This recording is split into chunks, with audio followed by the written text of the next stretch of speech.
Everyone wants to memorize the Qur'an, but a lot of people neglect the one rule that can skyrocket their progress. My name is Ahmed and I memorized the Qur'an by the permission of Allah 4 months ago, and in this video I'm going to go over what this rule is and how you can implement it. So I'm not going to waste any of your time.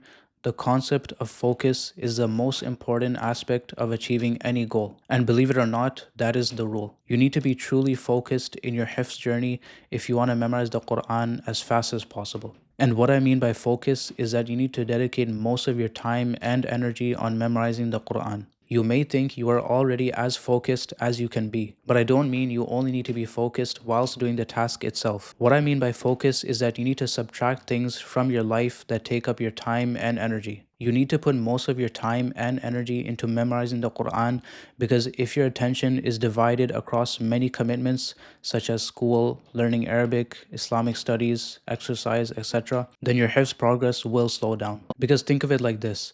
Your time and energy is finite. So if you spread it across multiple goals, then your hifz, which should be your main goal, will definitely suffer. But if you're to spend most of your time and energy on hifz and still maintain the other commitments you have in life, then you will see a lot of progress in your hifz. Here are two diagrams to better understand what I'm saying. The first one represents a person who is focused on their hifz. So their main goal, as you can see, is purely on memorizing the Quran. And the second diagram, as you can see, represents someone who is not focused on their hifz and rather has many goals that they are committed to. Now let's talk about what focus looks like practically. Once you start to make hifz your number one goal in this stage of your life, you will notice you have a lot of time to spare in your day, and you may want to start memorizing 2 or 3 pages every single day. Despite all the extra time you have, you still should not jump straight to memorizing multiple pages a day. Rather, you need to determine what you are able to memorize every single day with consistency. If you are able to memorize half a page a day, then you should be satisfied with that,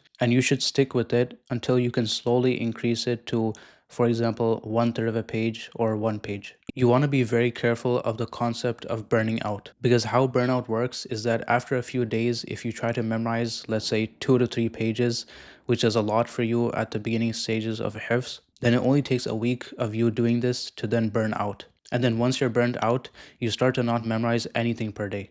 I've seen this in myself and in others as well. When you overburden yourself, you are very prone to drop it all at once. This gets so bad that I heard of a brother who was memorizing 5 pages a day, and then once he got burnt out, for an entire year he did not memorize any Quran. So in summary, you need to determine how much you are able to memorize and revise daily, and then you can slowly increase it as time goes by. Another important concept to understand is that you need to stay on top of revision as if your life depends on it. I don't want to be pessimistic or scare you, but the honest truth is that if you do not revise the Quran, you will forget what you've memorized. And that is just how the Quran works.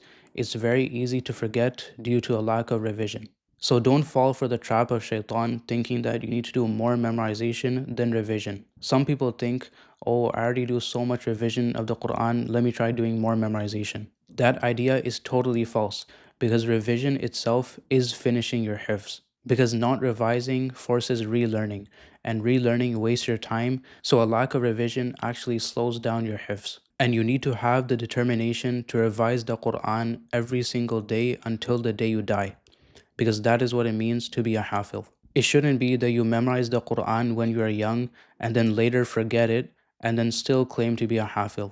So many people have fallen into this, and I genuinely do not understand how anyone can be happy with that. How could anyone spend so much time and hard work memorizing the Quran just to forget it years later? This is not like secular studies where we study all these courses and then forget it later because it has nothing to do with our daily lives. The Quran should be in our lives every single day, and we should try our best to be from those who inherit the book and pass it on to the next generation of Muslims. As Allah says in Surah Al-Fatir, ثُمَّ أَوْرَثْنَا الْكِتَابَ الَّذِينَ اصْطَفَيْنَا مِنْ عِبَادِنَا فَمِنْهُمْ ظَالِمٌ لِنَفْسِهِ وَمِنْهُمْ مُقْتَصِدٌ وَمِنْهُمْ سَابِقٌ بِالْخَيْرَاتِ بِإِذْنِ اللَّهِ ذَلِكَ هُوَ الْفَضْلُ الْكَبِيرُ.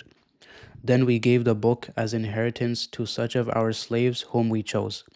Then of them are some who wrong their own selves, and of them are some who follow a middle course, and of them are some who are by Allah's leave foremost in good deeds.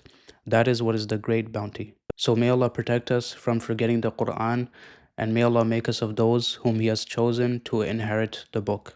سبحانك اللهم وبحمدك أشهد أن لا إله إلا أنت أستغفرك وأتوب إليك.